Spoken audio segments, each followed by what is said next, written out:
Robbed by my children, I worked as a waitress at 60. Every day, I shared my lunch with a trembling old man. One day, my son entered laughing at my downfall. "You look pitiful." Suddenly, 4 bodyguards stormed in. The old man stood up, pointed at my son, and said something that nobody could ever imagined. "Everything changed. I'm glad to have you here. Follow my story until the end and comment the city you're watching from so I can see how far my story has reached." My name is Colette, and at 60 years old, I never imagined I would be wearing a polyester uniform, my feet aching in cheap shoes, carrying plates of food to strangers who barely looked at me. But life has a way of humbling you when you least expect it. The Murphy's Diner uniform was 2 sizes too big. The red fabric faded from countless washes. The name tag read, Colette, in peeling white letters, and every time I caught my reflection in the coffee pot, I saw a stranger. This wasn't supposed to be my story.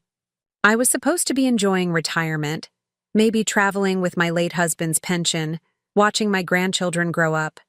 Instead, here I was, learning to balance plates on my arm and smile at customers who treated me like I was invisible. It had been 3 weeks since I started working at Murphy's.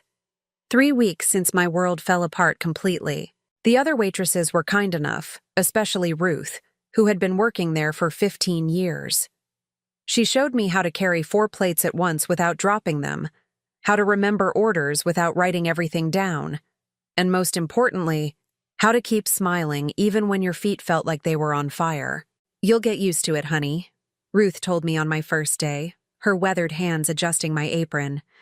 "Takes about a month for your body to stop screaming at you." But it wasn't my body that was screaming. It was my heart.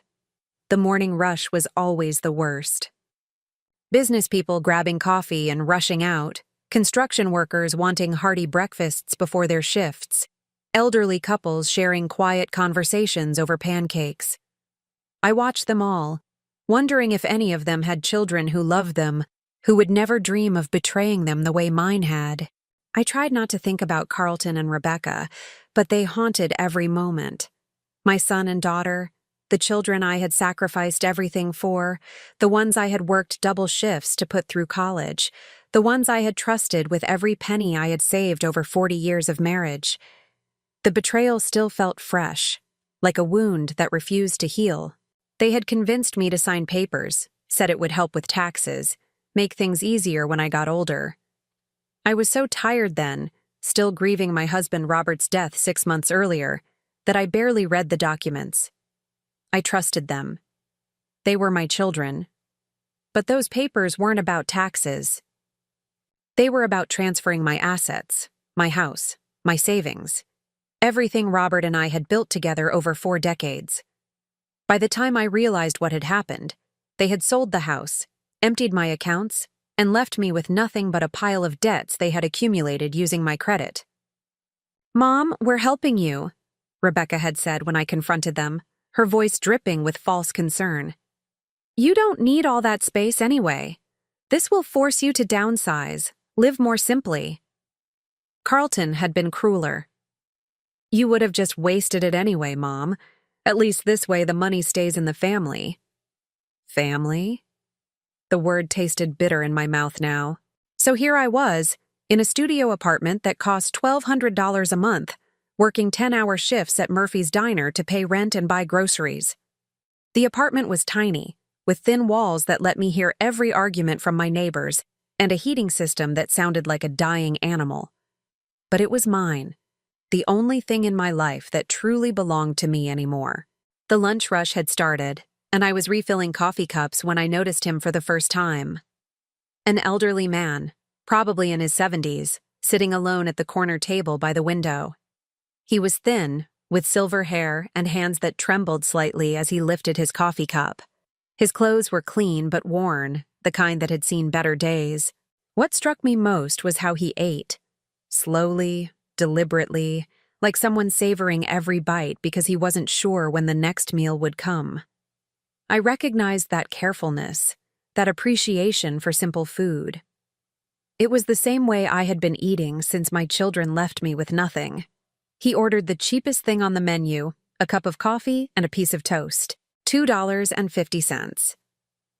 I watched him count out exact change from a small coin purse, his fingers shaking slightly as he placed each quarter on the table. Something about him reminded me of my father, who had worked construction until his hands were too arthritic to hold tools anymore. The same dignity in his posture, the same quiet resignation in his eyes. When I brought him his order, he looked up at me with clear blue eyes and said, "Thank you, dear."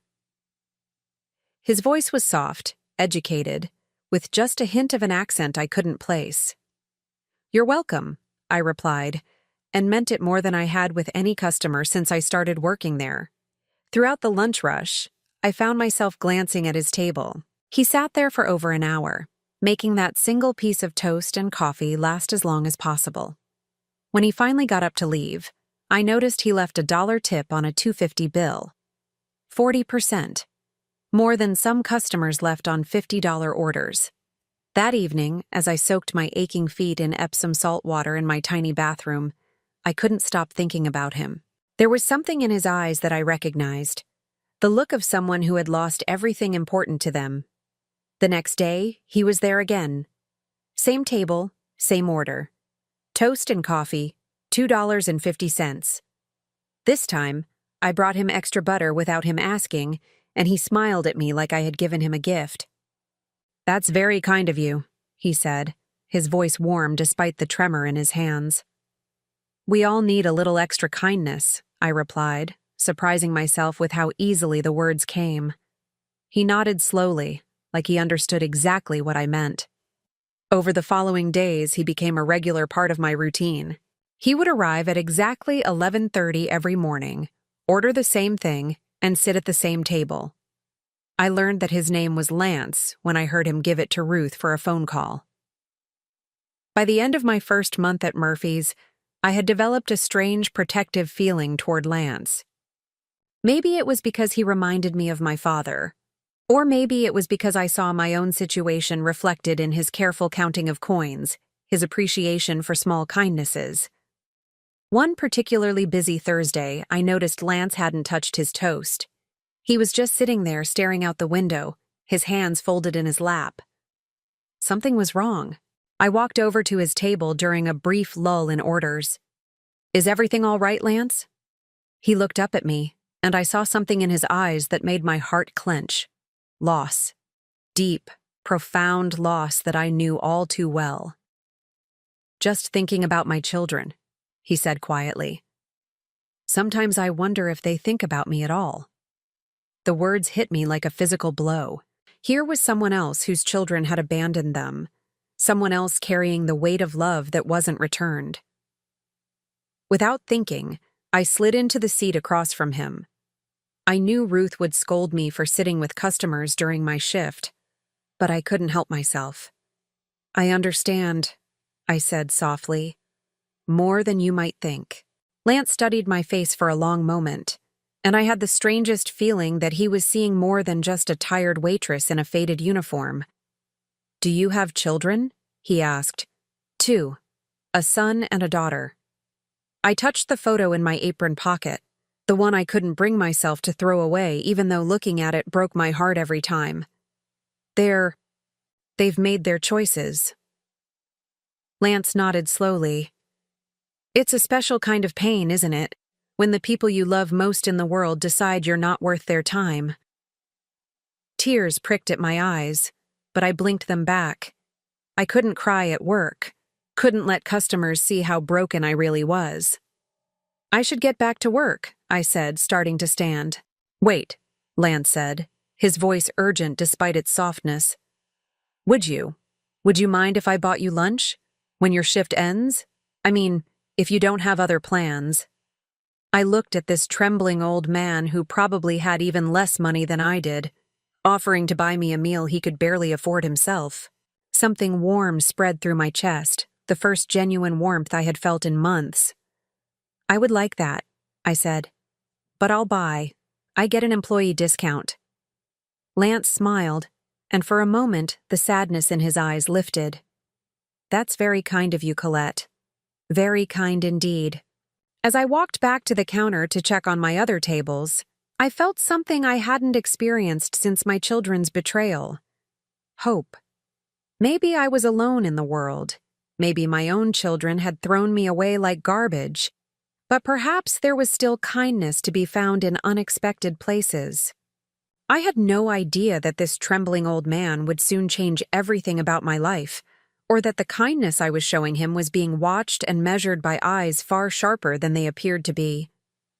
That first lunch together changed something between Lance and me. We sat in the back booth of Murphy's after my shift ended, sharing a plate of the daily special, meatloaf and mashed potatoes, and talking like old friends who had just found each other again after years apart. Lance ate slowly, deliberately, but I noticed he kept pushing most of his food toward my side of the plate. When I protested, he waved his hand dismissively. "I don't have much appetite these days," he said, "but I hate to see food go to waste." I understood that feeling. Since losing everything, I had become acutely aware of every wasted dollar, every scrap of food. But watching Lance, I realized he was doing something I hadn't done for myself. He was taking care of someone else despite his own struggles. "Tell me about your children," he said gently, his blue eyes kind but penetrating. "If you don't mind talking about it." And somehow, I found myself telling this near stranger everything. About Carlton and Rebecca, about how I had worked 2 jobs to put them through college, about the house Robert and I had bought when they were little and had lovingly maintained for 35 years, about the trust I had placed in them, the papers I had signed, the devastating moment when I realized what they had done. "They said it was for my own good," I said, my voice barely above a whisper. That I was too old to manage my finances, that they were protecting me from myself. Lance listened without interrupting, occasionally nodding or making soft sounds of understanding. His hands, I noticed, had stopped trembling while I talked, as if my story had given him something to focus on besides his own pain. "And where are they now?"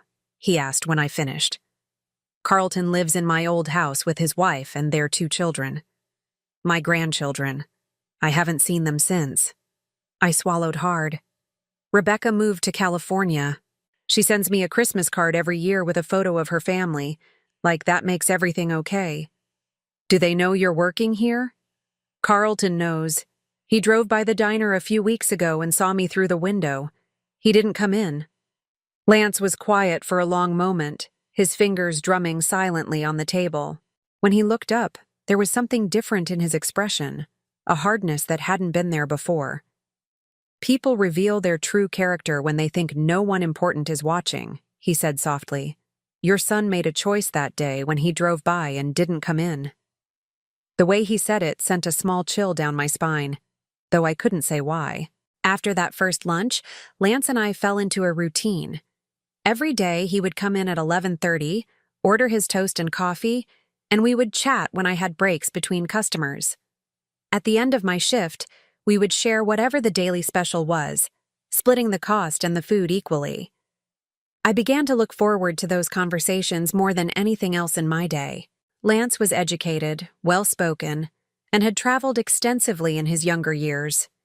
He told me stories about places he had been: Paris, Tokyo, London, but he was always vague about what he had done for work. "I was in business," he would say when I asked. "Nothing very exciting. Numbers and meetings and paperwork." But sometimes, when he thought I wasn't looking, I caught glimpses of something else. The way he held himself when he thought no one was watching. Straighter, more confident. The expensive watch he wore, which seemed inconsistent with counting quarters for toast. The way other customers seemed to defer to him without realizing it, moving aside when he walked by, speaking more quietly when he was near. Most telling were his observations about people. Lance noticed everything. Which customers were kind to the staff, which ones were rude, who left good tips and who stiffed the waitresses. He never said anything critical directly, but I could tell he was cataloging it all. "That man in the blue suit," he said one day, nodding toward a businessman who had been particularly condescending to Ruth. He thinks his money makes him better than everyone else. But money doesn't buy character, does it? No, I agreed. It doesn't. Character is revealed in how we treat people who can't do anything for us, Lance continued, his voice taking on an edge I hadn't heard before. People who think they can look down on others because of circumstances. They usually learn that circumstances can change very quickly. Again, that small chill. There was something about the way Lance spoke sometimes, as if he knew things about the world that the rest of us didn't. 3 weeks into our friendship, Lance missed a day. When he didn't show up at 11:30, I found myself constantly checking the door, worrying. He had become such a fixture in my routine that his absence felt wrong. He appeared the next day, looking more fragile than usual. His hands were shaking worse, and he seemed to have trouble getting comfortable in his chair. "Are you all right?" I asked when I brought his coffee. "Doctor's appointment yesterday," he said dismissively. Just the usual indignities of growing old. But when I sat with him after my shift, I noticed he barely touched his food. "Lance, are you sure you're okay?" He looked at me for a long moment, and I saw something vulnerable in his expression. "Do you ever wonder if you matter to anyone, Colette? If your existence makes any difference at all?" The question hit too close to home. "Every day," I admitted. "I used to think I mattered to my children. I worked hard my whole life, provided for them, gave them every opportunity. But when I needed them most, they were nowhere to be found." "What happened?" I asked gently. Lance was quiet for so long I thought he wouldn't answer. Finally, he said, "My wife died 2 years ago. Cancer. I took care of her for 18 months. Doctor visits, treatments, sleepless nights. My children visited twice. At the funeral, they were more interested in discussing what I planned to do with the house than in comforting their father." My heart clenched. "Lance, I'm so sorry." "They wanted me to sell everything, move into a facility. Said it would be easier for everyone. Easier for them, they meant. They didn't want to be bothered with an aging father." "So, what did you do?" His smile was sad, but determined. "I told them I would make my own decisions about my life. They haven't spoken to me since." We sat in comfortable silence for a while, two wounded people finding solace in shared understanding.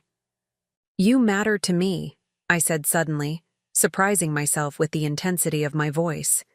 "These lunches, our conversations, they're the best part of my day. You matter, Lance." He reached across the table and squeezed my hand with his trembling fingers. "You matter to me too, my dear. More than you know." The next week brought an unexpected challenge. The lunch rush was particularly busy, and we were short-staffed because another waitress had called in sick. I was running between tables trying to keep up with orders when I noticed Lance hadn't been served yet. I hurried over to his table. "I'm so sorry, Lance. We're swamped today." "Don't worry about me," he said gently. "Take care of your other customers first." But 15 minutes later, he still hadn't been served, and I could see he was getting tired. Without thinking, I grabbed my own lunch from the back, a sandwich I had brought from home, and set it in front of him. "Colette, I can't take your lunch," he protested. "You can and you will," I said firmly. "I'll eat later." Lance looked at the sandwich, then at me, and his eyes filled with tears. "No one has shown me this kind of kindness in years," he said softly. "Everyone deserves kindness," I replied. "Especially people who have been hurt by those who should have loved them." As I watched Lance eat my simple sandwich like it was a feast, I had no idea that this small act of generosity was being observed and noted by someone who had spent a lifetime learning to read character in people's smallest actions. I didn't know that Lance's trembling hands were steadier than they appeared, or that his shabby clothes hid more than poverty. I had no idea that his careful observations and quiet questions were gathering information about my true nature, testing the authenticity of my kindness. All I knew was that this lonely old man had become important to me, and that in caring for him, I was rediscovering parts of myself that my children's betrayal had buried. In sharing my meager lunch with someone who had even less, I was learning that having nothing didn't mean being nothing. But soon, everything I thought I knew about Lance would be turned upside down, and my simple act of sharing a sandwich would set in motion events that would change both our lives forever. The day my world shifted again started like any other. It was a Tuesday in November, cold and gray, with that bitter wind that cuts right through your coat and reminds you that winter is coming whether you're ready or not. The lunch rush was particularly heavy because of the weather. People wanted hot food and warm coffee before venturing back out into the cold. I was refilling coffee cups when I saw him through the window. Carlton! My son, walking up to Murphy's diner with that confident stride I remembered from his childhood, when he would bound into rooms like he owned them. My heart did a strange flip, caught between hope and dread. For one foolish moment, I thought he had come to see me. Maybe he had been thinking about what he had done. Maybe he wanted to apologize, to make things right. Maybe my son had finally found his conscience. Lance was at his usual table, quietly eating his toast and watching the street through the window. I saw him notice Carlton approaching, saw his eyes narrow slightly with interest. But I was too focused on my own emotional turmoil to pay attention to Lance's reaction. The bell above the door chimed, and Carlton stepped inside, shaking raindrops from his expensive overcoat. He wore a tailored charcoal suit that probably cost more than I made in 2 months, leather shoes that gleamed despite the weather, and a watch that caught the light like a small piece of jewelry. He looked successful, prosperous, every inch the successful businessman he had always wanted to be. He looked around the diner with barely concealed distaste, taking in the worn vinyl booths, the crackling radio playing oldies, the smell of grease and coffee that permeated everything. His gaze swept over the other customers, construction workers in dirty clothes, elderly couples counting out exact change, a single mother trying to keep her toddler quiet while she ate. Then his eyes found me.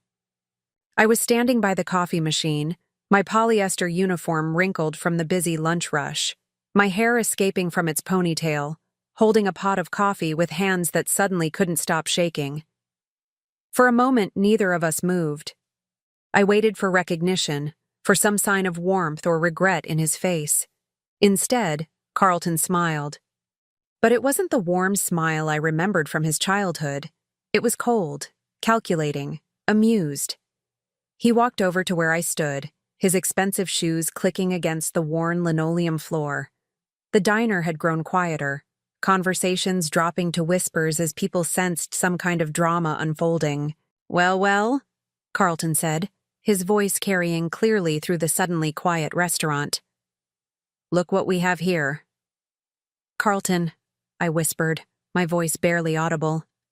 I didn't expect to see you here. I'll bet you didn't. His smile widened, but there was no warmth in it. I was driving by, and I thought I saw something familiar through the window. Had to come in and see for myself. He looked me up and down deliberately, taking in every detail of my appearance, the cheap uniform, the sensible shoes with their worn soles, the name tag pinned to my chest like a badge of failure. You look. He paused, pretending to search for the right word. Pitiful. The word hit me like a slap. I felt heat rise in my cheeks, felt the curious stares of every customer in the restaurant. But Carlton wasn't done. I mean, I knew things were tight for you, he continued, his voice growing louder, more confident. But I never imagined they were this bad. A waitress at 60 years old? He shook his head in mock sympathy. That's just sad, Mom. Really sad. Carlton, please, I managed to say, my voice shaking. Can we talk about this somewhere private? Private? He laughed, a harsh sound that made several customers look up from their meals. Why would we need privacy? I'm not ashamed of anything. Are you ashamed, Mom? Ashamed of your choices? I felt tears prick at my eyes but forced them back. I wouldn't cry in front of these people. I wouldn't give Carlton that satisfaction. You know why I'm here, I said quietly. You know what happened to my money. Carlton's expression changed, becoming harder, more cruel. What happened to your money? You mean what happened when you finally had to live within your means? When you couldn't rely on Dad's pension forever? The lie came so easily to his lips, so smoothly, that for a moment I almost doubted my own memory. But I knew the truth. I knew what he and Rebecca had done. I trusted you, I whispered. And I helped you, he shot back. I helped you understand reality. This is what happens when you live beyond your means for too long. This is what happens when you can't manage your own finances. From the corner of my eye, I saw Lance shift in his seat. He had stopped eating entirely and was watching our conversation with an intensity that made me uncomfortable. His hands, I noticed, were no longer trembling. You look ridiculous, Carlton continued, his voice growing louder with each word. A 60-year-old woman in a polyester uniform, serving coffee to strangers. Do you know how embarrassing this is for me? For Rebecca? Do you know what people say when they find out our mother works as a waitress? I'm sorry if my poverty inconveniences you, I said, finding some strength in my voice. Carlton laughed again. Poverty? Is that what you're calling this? Mom, you made your choices. You chose to be irresponsible with money. You chose to sign those papers without reading them properly. You chose not to plan for your future. This isn't poverty. This is consequences. Each word was carefully chosen to wound, to shift blame, to make everything my fault. I realized with crystal clarity that Carlton felt no guilt about what he had done. In his mind, he had simply taken what was rightfully his from a foolish old woman who couldn't be trusted to manage it herself. I worked my whole life, I said, my voice growing stronger despite the tears in my eyes. I sacrificed everything for you and your sister. I put you through college, helped you buy your first house, gave you everything I could give. And what did you expect in return? Carlton's voice was mocking now. Some kind of lifetime pension for being a mother? That's not how the world works, Mom. Children don't owe their parents a living. The restaurant was completely silent now. Every customer, every employee was watching this painful family drama unfold. I felt exposed, humiliated, reduced to nothing more than entertainment for strangers. But then something happened that I didn't expect. Lance stood up. He moved slowly, carefully, like the elderly man he appeared to be. But there was something different about him as he rose from his chair. His posture was straighter, his movements more deliberate. The trembling in his hands had stopped completely. He walked over to where Carlton and I stood, his footsteps deliberate and quiet. Carlton glanced at him dismissively, probably expecting some doddering old man to shuffle past on his way to the bathroom. Instead, Lance stopped directly in front of Carlton and looked up at him with eyes that were suddenly sharp as razors. Excuse me, Lance said, his voice carrying an authority that I had never heard before. I couldn't help but overhear your conversation. Carlton looked down at Lance with barely concealed annoyance. This is a private family matter, old man. It's none of your business. Lance smiled, but it was nothing like the gentle, trembling smiles he had given me over the past weeks. This smile was cold, calculating, dangerous. You know, Lance said conversationally, I've been coming to this restaurant for quite some time now, and in all that time I've been watching people, learning about them, seeing what kind of character they have when they think no one important is paying attention.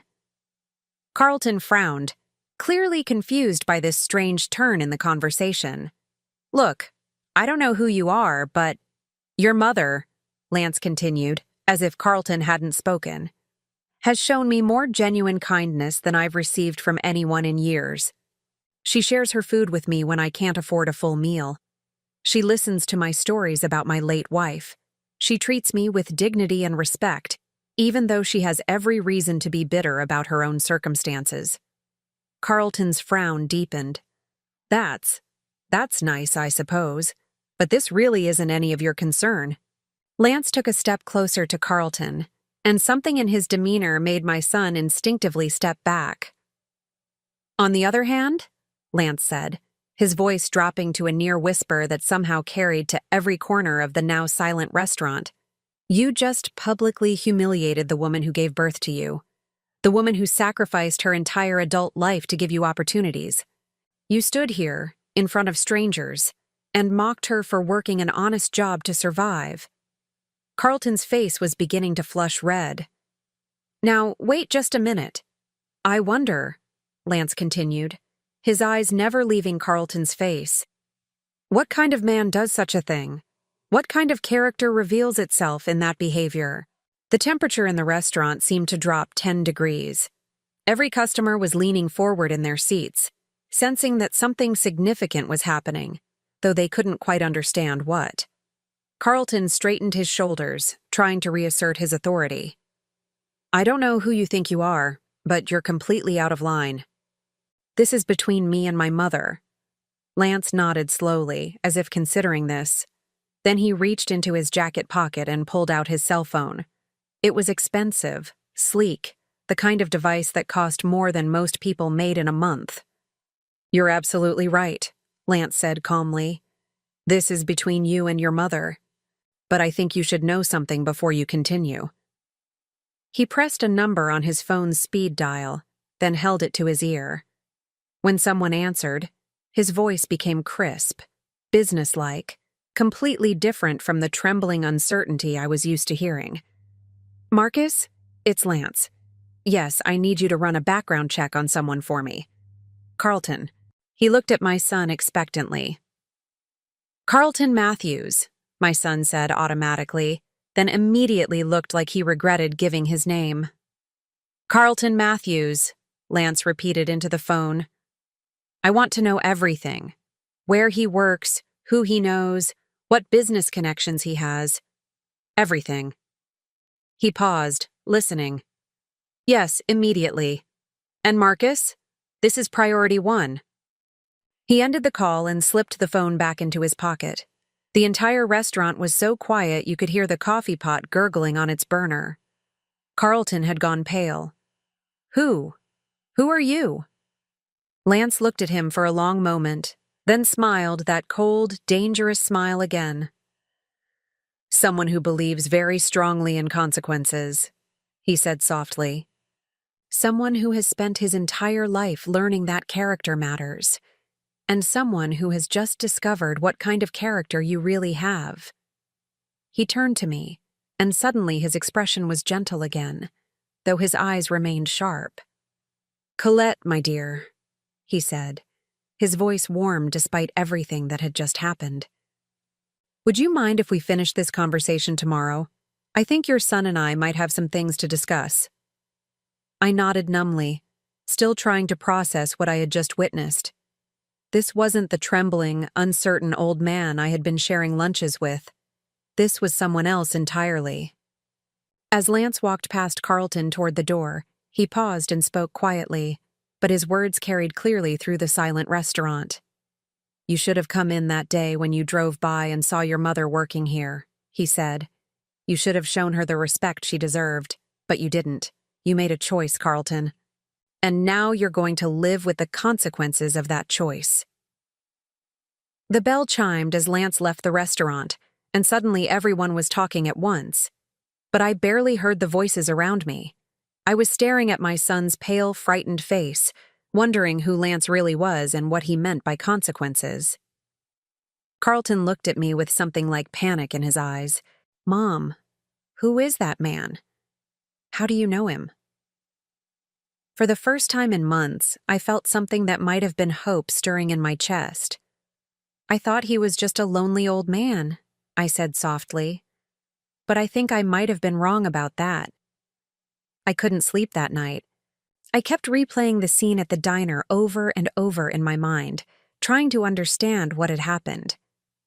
The Lance I thought I knew, trembling, uncertain, counting quarters for toast, had vanished in an instant, replaced by someone who commanded attention with a single phone call and made my grown son turn pale with fear. The next morning, I arrived at work early, hoping Lance would come in before his usual time. I needed answers. I needed to understand who this man really was, and what he meant when he talked about consequences. Ruth noticed my distraction immediately. "You look like you didn't sleep a wink, honey. Everything all right?"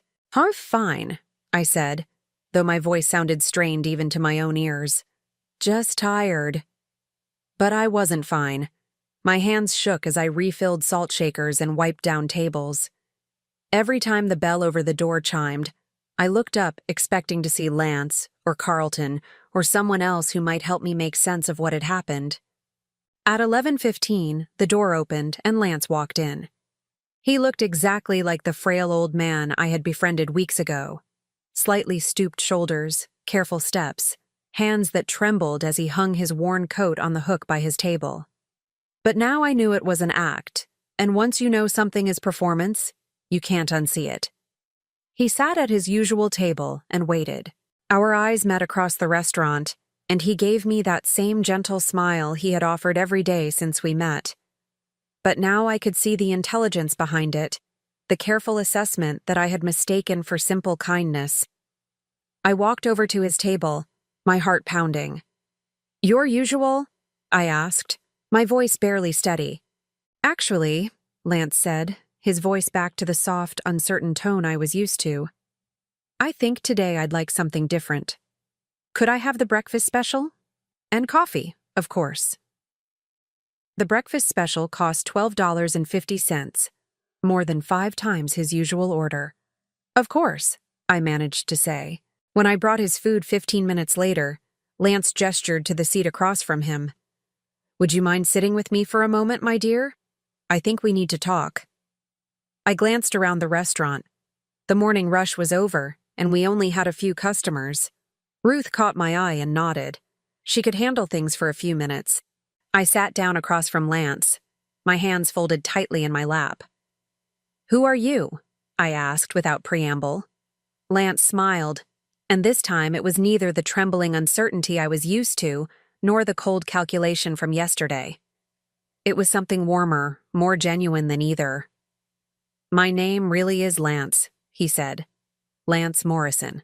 And I really am 74 years old, and my wife really did die 2 years ago, and my children really have abandoned me." He paused, cutting into his eggs with steady hands. "But I wasn't entirely honest about what I did for work." "What did you do?" "I built companies," Lance said simply. "Started with nothing after college and spent 50 years building, buying, and selling businesses. Technology companies, manufacturing, real estate development, restaurants. By the time I retired, I owned or had major stakes in over 200 companies across the country." My mouth fell open. 200 companies? Give or take. Lance took a bite of his eggs, watching my reaction carefully. "I was what people call a serial entrepreneur. Some ventures failed spectacularly. Others made me more money than I could spend in 10 lifetimes.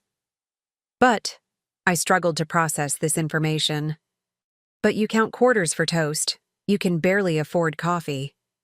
Lance's expression grew sad. "After Eleanor died, my children made it very clear that they were only interested in their inheritance. They wanted me to update my will immediately, to divide everything between them so they could start planning their futures. When I told them I wasn't ready to think about that I needed time to grieve, they stopped speaking to me." He set down his fork and looked directly at me. "So I decided to conduct an experiment. I wanted to see what kind of person I really was when I had nothing. And I wanted to see what kind of people others were when they thought I was nobody important." "You've been pretending to be poor?" "For 8 months now," Lance confirmed. "I've been living in a small apartment across town, carrying just enough cash for basic necessities, wearing my oldest clothes. I wanted to experience life the way most people live it, but more importantly, I wanted to find out who would show kindness to a useless old man who couldn't do anything for them in return." The implications of what he was saying began to sink in. "You were testing me." "At first," Lance admitted. "When I started coming here, I was just observing, watching how the staff treated customers who couldn't afford to tip well, seeing which people were genuinely kind versus which ones were performing kindness for an audience. And then you started sharing your lunch with me. Not because you thought I could help you, not because you wanted anything from me, but because you saw someone who was hungry and you had food to share. Lance's voice grew thick with emotion. Do you have any idea how rare that is, Colette? Do you know how many wealthy, successful people I've known who wouldn't share a sandwich with a stranger, even if they could easily afford it? I thought about all the lunches we had shared, all the times I had pushed extra food toward him, all the moments when I had chosen to spend my employee discount on his coffee instead of saving the money for myself. You were watching everything, I said, understanding finally dawning. I was.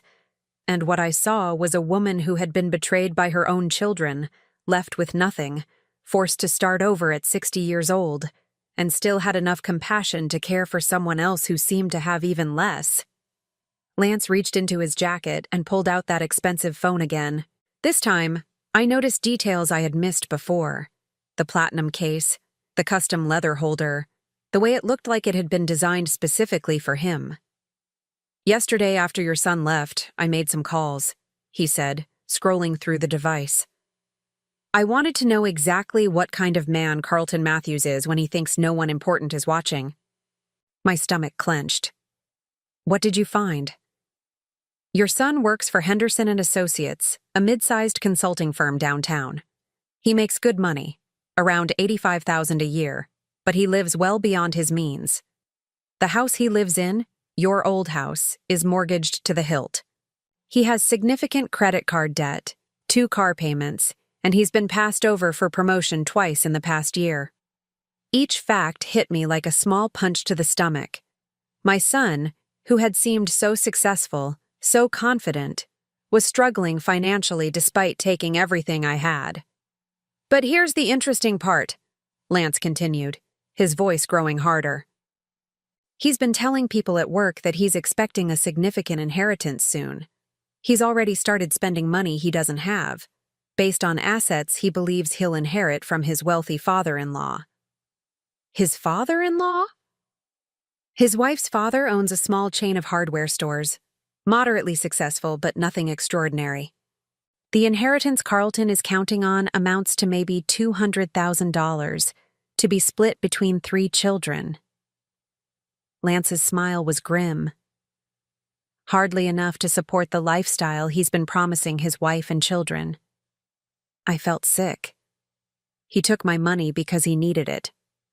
He took your money because he wanted it, Lance corrected. There's a difference.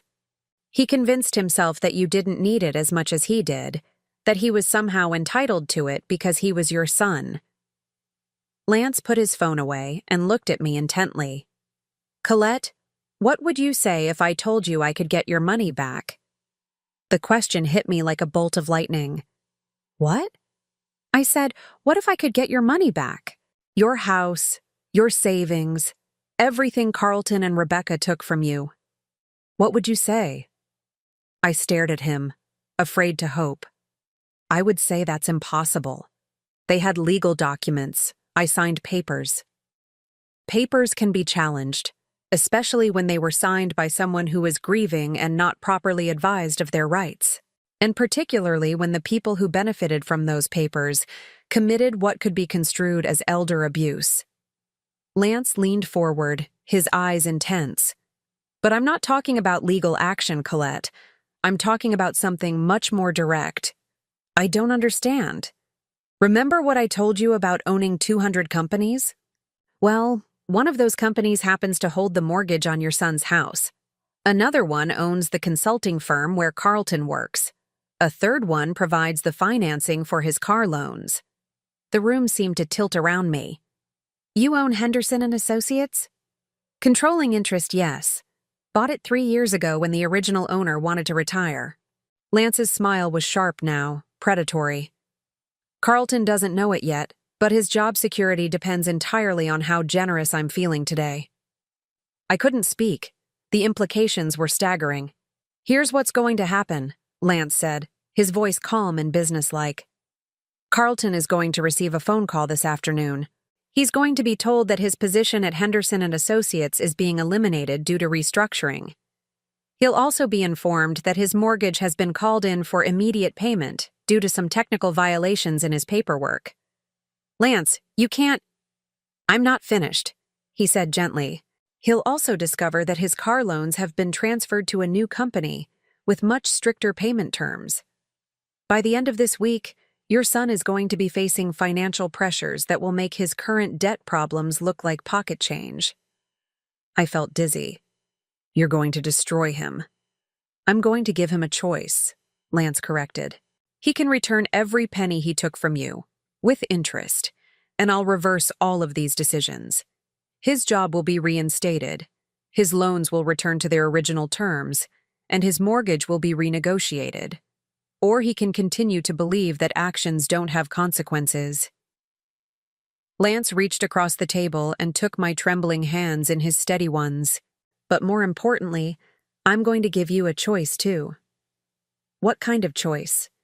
You can go back to your old life, your house, your savings, your security. Carlton will learn that treating his mother like garbage has a price, and hopefully he'll become a better man because of it. I waited for the other option, sensing there was more. Or, Lance said slowly, you can start a new life. With someone who understands what it means to be betrayed by family, who knows what it's like to discover that the people you love most in the world only see you as a source of money. The weight of what he was offering hit me all at once. Not just my money back, not just revenge on Carlton, but something I had never dared to hope for. A second chance at happiness. I don't understand why you would do this for me, I whispered. Lance squeezed my hands gently. Because in 8 months of pretending to be poor, in 8 months of watching how people treat someone they think is worthless, you're the only person who saw me as human. Not as a source of money, not as someone to be used or ignored, but as a person worthy of kindness and respect. He paused, his voice growing soft. And because I've been alone for 2 years, in these past few weeks, sharing lunch with you and listening to your stories and seeing your strength in the face of betrayal, these have been the happiest days I've had since Eleanor died. Tears were streaming down my face now, but for the first time in months, they weren't tears of pain or loss. They were tears of possibility, of hope, of the overwhelming realization that sometimes the universe sends exactly what you need in the form you least expect. What happens now? I asked. Lance smiled, and this time it was purely gentle, purely real. Now we finish our breakfast. Then I make a phone call to Henderson and Associates, and then we see whether your son is capable of learning from his mistakes. As Lance signaled for Ruth to bring him more coffee, I realized that my life was about to change again. But this time, I wouldn't be falling. This time, someone would be there to catch me. Someone who had been watching all along. The phone call came at exactly 2:30 in the afternoon, while I was serving coffee to a table of construction workers and trying to process everything Lance had told me. My phone buzzed in my apron pocket, and when I saw Carlton's name on the screen, my heart jumped into my throat. I stepped into the back room to answer it, my hands trembling so badly I almost dropped the phone. Mom? Carlton's voice was tight with panic. Mom, I need to talk to you. Something's happening. What kind of something? I asked, though I already knew. I just got fired. The words came out in a rush. They called me into the office and said my position was being eliminated immediately. No warning, no explanation, just gone. 24 hours to clear out my desk. I closed my eyes, feeling a mix of satisfaction and guilt that surprised me with its intensity. I'm sorry to hear that, Carlton. Sorry? That's all you have to say? His voice was rising now, the way it used to when he was a teenager and didn't get his way. Mom, I have a mortgage, car payments, credit cards. I have kids to support. I can't just lose my job like this. What do you want me to do about it? I asked quietly. There was silence on the other end of the line for a moment. When Carlton spoke again, his voice was different, smaller, more desperate. I need help, Mom. I know things have been difficult between us lately, but your family. Family helps each other, right? The irony was so thick I could taste it. Now that Carlton was in trouble, suddenly family mattered. Suddenly, I was important enough to call. Like you helped me? I asked. That was different, Carlton said quickly. That was about making smart financial decisions for your future. This is an emergency. Even now, even when he was begging for my help, he couldn't admit what he had really done. He couldn't say the words, "I'm sorry," or "I was wrong." He could only justify and rationalize and make it my fault for not understanding. "Carlton," I said softly, "I work at a diner for minimum wage plus tips. I live in a 400-square-foot studio apartment. What exactly do you think I can do to help you?" You could ask your boss for more shifts, or get a second job. Or maybe that old man you've been talking to, maybe he knows someone who's hiring. I felt anger rise in my chest, hot and sharp. Even in his desperation, Carlton saw me as nothing more than a resource to be exploited. He didn't want my advice, or my comfort, or my emotional support. He wanted me to sacrifice even more of myself to solve problems he had created.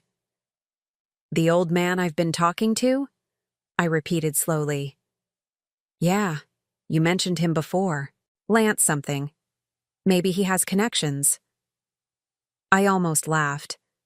If Carlton only knew how many connections Lance had, how easily he could solve every financial problem my son faced with a single phone call.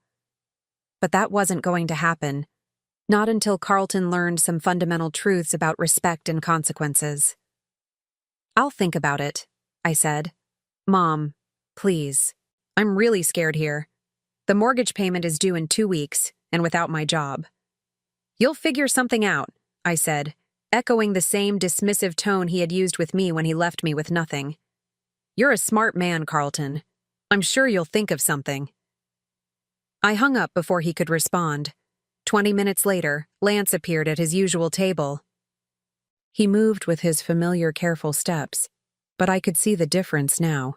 The controlled strength behind the apparent frailty, the sharp intelligence behind the confused elderly act. When I brought him his coffee, he smiled up at me with genuine warmth. "How are you feeling, my dear?" "Confused," I admitted. "Carlton called. He's lost his job." I heard. Lance's expression didn't change, but there was satisfaction in his eyes. "And how did that make you feel?" I thought about it honestly. Part of me feels guilty. He has children, responsibilities, but part of me feels like maybe it's time he understood what it's like to have everything taken away from you. "Good," Lance said simply. "That means you're human, but you're not weak. Feeling guilty about someone else's suffering shows you have empathy. But recognizing that consequences are necessary shows you have wisdom." Over the next 3 days, Carlton called 6 more times. Each conversation followed the same pattern: panic, desperation, increasingly frantic requests for help that I couldn't possibly provide, and growing anger when I failed to solve his problems for him. By Friday, his tone had changed completely. "This is your fault," he said when I answered his latest call. "That old man, Lance whatever his name is, he did something. I know he did." "What are you talking about?" "Don't play dumb, Mom. The timing is too perfect. He threatened me on Tuesday, and by Wednesday afternoon my whole life was falling apart." Carlton's voice was sharp with accusation. "Who is he? What kind of connections does he have?" "He's a friend," I said carefully. "A friend who can get someone fired with a phone call? A friend who can call in mortgages and car loans? What kind of friend has that kind of power?" I didn't answer, but Carlton continued anyway. "I did some research, Mom. I started asking questions.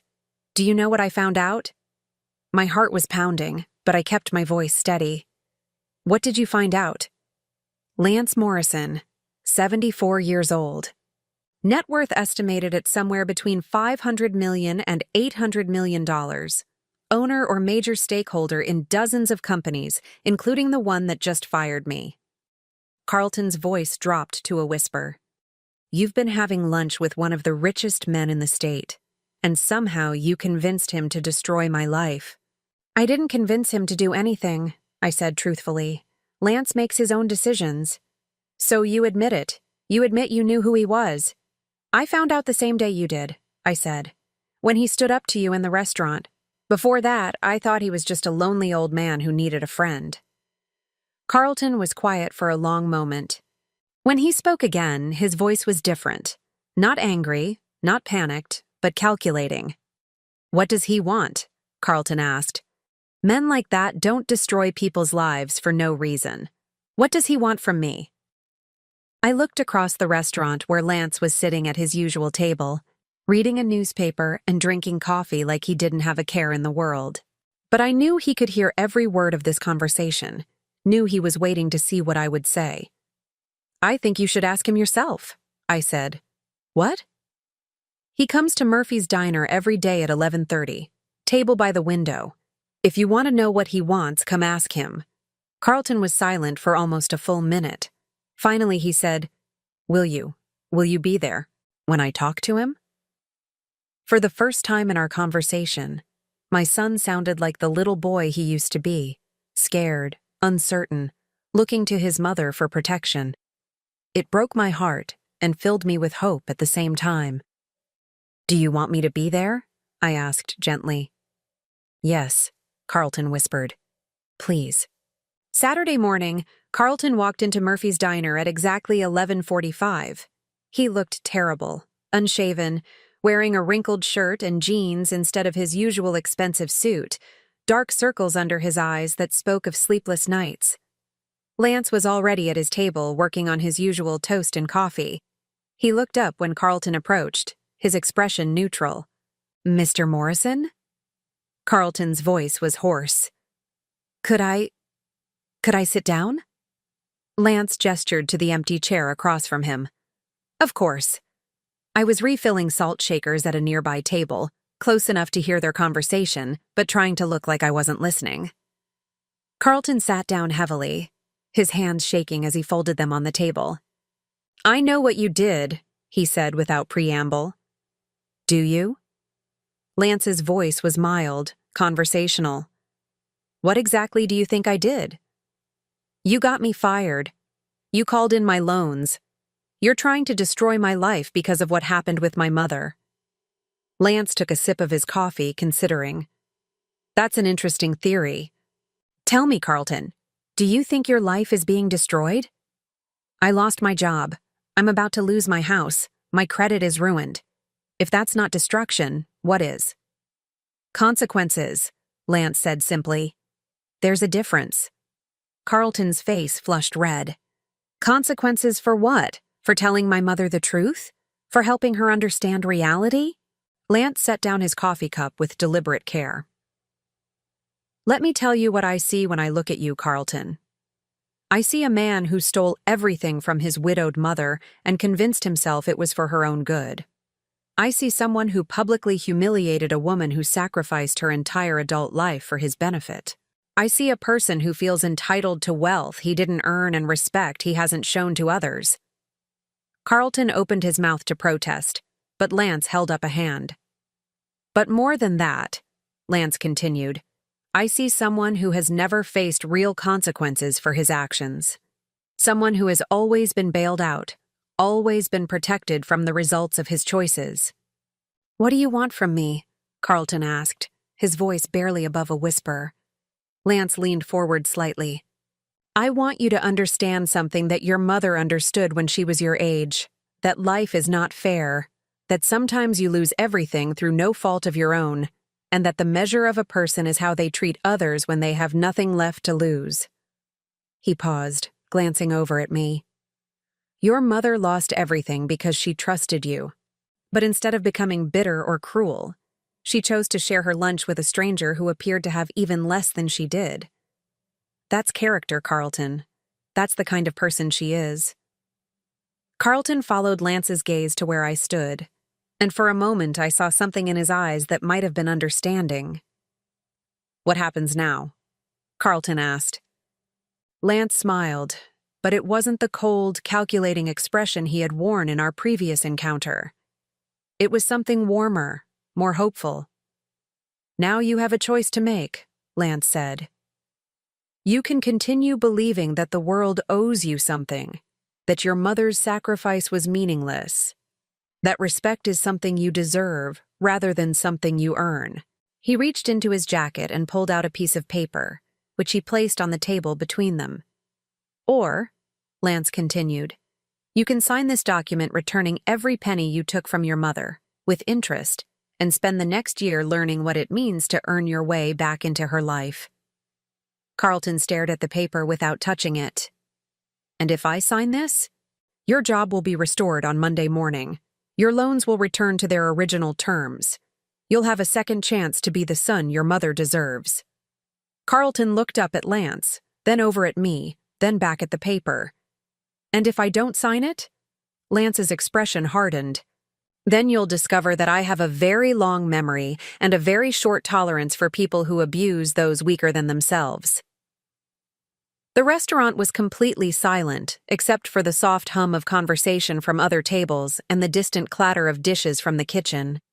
Carlton stared at the document for what felt like forever, his hands trembling almost as badly as Lance's had when I first met him. Finally, Carlton looked up at me. "Mom?" he said, his voice breaking. "I'm sorry. I'm so sorry for everything." It was the first time he had apologized since this whole nightmare began. The first time he had acknowledged that he had done something wrong. The first time he had called me Mom instead of treating me like a burden he had to manage.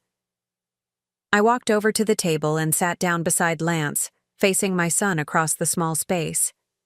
"I know you are," I said softly. "The question is, what are you going to do about it?"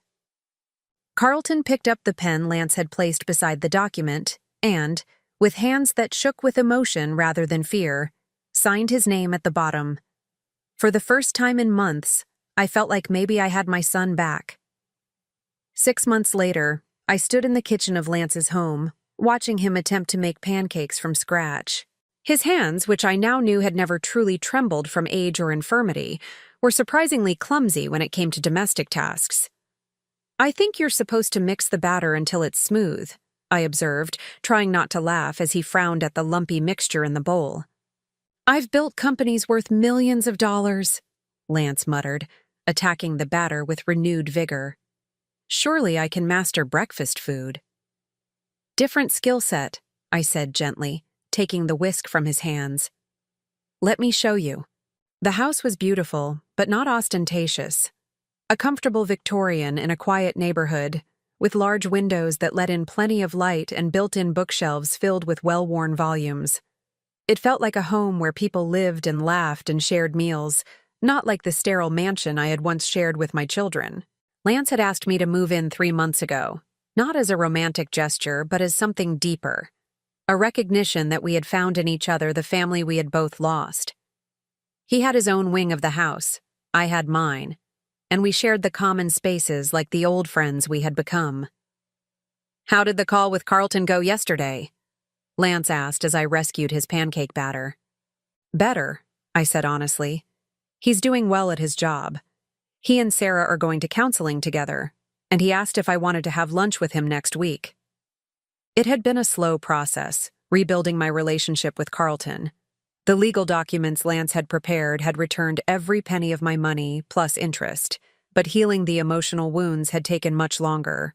Carlton had spent months in therapy, working through his entitlement and learning to understand how his actions had affected others. "Will you go?" Lance asked. "I think so." He sounded different, humbler, more like the little boy I used to know. Lance nodded approvingly. "Good. People can change, given the right motivation." The motivation had been powerful. Facing the loss of everything he had taken for granted had forced Carlton to confront some uncomfortable truths about himself. But more than that, seeing his mother build a new life without him, seeing her happy and cared for by someone else, had shown him what he had thrown away. Rebecca had been a different story. When Carlton told her what had happened, how he had been forced to return the money and apologize, she had cut off all contact with both of us. She was still in California, still sending Christmas cards with photos of her perfect family, still pretending that nothing had changed. "I got a letter from her yesterday," I told Lance as I poured batter onto the hot griddle. "Rebecca?" "Yes, just a few lines. She said she heard I was living with someone, and she hoped I was being careful not to be taken advantage of again." I flipped the first pancake, golden brown and perfect. She still doesn't understand that I'm not the victim in this story anymore. Lance wrapped his arms around me from behind, resting his chin on my shoulder as we watched the pancakes cook. "Are you sad about that?" I considered the question seriously. 6 months ago, Rebecca's continued coldness would have broken my heart. But now, surrounded by warmth and acceptance and genuine love, I found I could think about her with more pity than pain. "I'm sad for her," I said finally. "I'm sad that she's so afraid of admitting she was wrong that she's willing to lose her mother permanently. But I'm not sad for me anymore." It was true. The desperate need for my children's approval, the willingness to accept crumbs of affection, the constant anxiety about whether I was good enough or worthy enough, all of that had disappeared. Lance had shown me what it felt like to be valued for who I was, not for what I could provide. "Good," Lance said, squeezing me gently, "because you deserve so much better than crumbs." After breakfast, we took our usual walk around the neighborhood. Lance had maintained his daily routine of going to Murphy's Diner, though now Ruth and the other staff knew exactly who he was. He still ordered toast and coffee, still sat at the same table. But now he left $100 tips for the waitresses and had quietly paid for several major renovations to the kitchen. "I've been thinking about something," Lance said as we paused to admire a neighbor's garden. "What's that?" "My children, Marcus and Elena." I looked at him with concern. Lance rarely talked about his son and daughter, the ones who had pushed him to change his will and then disappeared when he refused. I knew it was still a source of pain for him, despite his wealth and success. "What about them?" "They don't know about us. About you. They don't know that their father has found happiness again." I wasn't sure where this was going. "Do you want to tell them?" Lance was quiet for a moment, watching a cardinal build its nest in the oak tree across the street. "I used to think I wanted them to come back," he said finally. "I used to imagine they would realize their mistake and apologize, and we would all be a family again. And now? Now I realize that the family I was mourning doesn't exist anymore. Maybe it never existed. Maybe I was holding on to an idealized version of people who were never really who I thought they were." I took his hand as we continued walking. "It's hard to let go of the dream of what family should be." "Yes, but here's what I've learned," Lance said, stopping to face me directly. "Family isn't about blood or obligation or duty. It's about choice. It's about people who choose to care for each other, to support each other, to be kind to each other even when it's difficult." His eyes were bright with unshed tears, but his voice was steady and strong. "Marcus and Elena chose to abandon their father when he needed them most. But you chose to share your lunch with a stranger who couldn't do anything for you in return. You chose kindness over bitterness, compassion over revenge." "You're the one who got my money back," I pointed out. "You're the one who made Carlton face consequences for what he did." "I gave you the means to get justice," Lance corrected. "But you chose how to use it. You could have destroyed Carlton completely. You could have demanded that I ruin his life, leave him with nothing, make him suffer the way you suffered." I thought about those first few days after Carlton signed the papers, when Lance had offered to do exactly that. He could have made sure Carlton never worked again, could have destroyed his credit permanently, could have made him understand what it truly meant to lose everything. "I didn't want revenge," I said. "I wanted my son back." "Exactly. That's the difference between you and my children. That's why you're my family now, and they're just people who happen to share my DNA." We walked home in comfortable silence, both of us lost in thought. When we reached the house, Lance paused at the front door. "Colette, there's something I want to ask you." "What?" "I've been thinking about updating my will. Not because I'm planning to die anytime soon," he added quickly, "but because I want to make sure my assets go to the people who truly matter to me." My heart skipped a beat. "Lance, I want to leave everything to you," he said simply. "The house, the companies, the investments, all of it. You're the only family I have left, and you're the only person I trust to use that money the way it should be used." I stared at him, overwhelmed. "I can't accept that." "Why not?" "Because it's too much. Because I don't need it. Because—" I struggled to find the right words. "Because I don't want you to think I'm with you for your money." Lance smiled, the warm, genuine expression I had come to love. "My dear Colette, if you were interested in my money, you would have figured out who I was months ago. You would have researched me, flattered me, made yourself indispensable to me in calculated ways." He opened the front door and gestured for me to go inside first. "Instead, you shared your sandwich with a trembling old man and never asked for anything in return. You treated me like family when my actual family had thrown me away. You chose love over greed, kindness over calculation." In the living room, Lance pulled a thick envelope from his desk drawer. "I've already had the documents prepared, but I want you to read through everything. Take your time, ask questions. This isn't about obligation or debt. This is about making sure that when I'm gone, my life's work continues to do good in the world." I took the envelope but didn't open it. "What about Marcus and Elena?" "They'll receive a modest inheritance, enough to be comfortable, not enough to be careless. And there will be a letter explaining why they received what they did." Lance sat down beside me on the couch, his expression serious but peaceful. "I used to think that family was about forgiveness, about loving people no matter how badly they treated you. But I've learned that real love sometimes means setting boundaries. It means refusing to enable bad behavior, even from people you care about." I thought about Carlton, about the long months of counseling and gradual rebuilding of trust, about Rebecca, who had chosen pride over relationship and was now alone on the other side of the country. "Carlton is learning," I said. "Slowly, but he's learning. Because you held him accountable. Because you didn't just forgive and forget, you required him to change." Lance took my hand, his fingers warm and steady. "That's what real family does. It challenges you to be better, supports you when you fall, but never enables you to stay in destructive patterns." Later that evening, after I had read through all the legal documents and we had talked through every detail, Lance and I sat on the back porch watching the sunset. The papers were signed and witnessed, but somehow that felt like the least important part of what had happened. "Do you ever regret it?" I asked. "Walking away from your old life, pretending to be poor, giving up contact with your children?"